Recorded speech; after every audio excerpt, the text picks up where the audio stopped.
Bike ಅಪಘಾತದಲ್ಲಿ ಪಾದಚಾರಿಯಾಗಿದ್ದ ವ್ಯಕ್ತಿಯೊಬ್ಬರು ಮೃತಪಟ್ಟ ಘಟನೆ ಕುತ್ತಾಡ್ ಸಮೀಪದ ಮದನಿನಗರ ಮುಖ್ಯ ರಸ್ತೆಯಲ್ಲಿ ನಡೆದಿದೆ.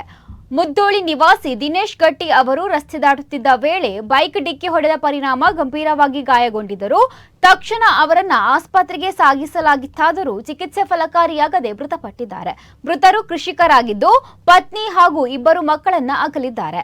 ಘಟನೆ ಸಂಬಂಧ ಸ್ಥಳೀಯ ಪೊಲೀಸ್ ಠಾಣೆಯಲ್ಲಿ ಪ್ರಕರಣ ದಾಖಲಾಗಿದ್ದು ಹೆಚ್ಚಿನ ತನಿಖೆ ನಡೆಯುತ್ತಿದೆ.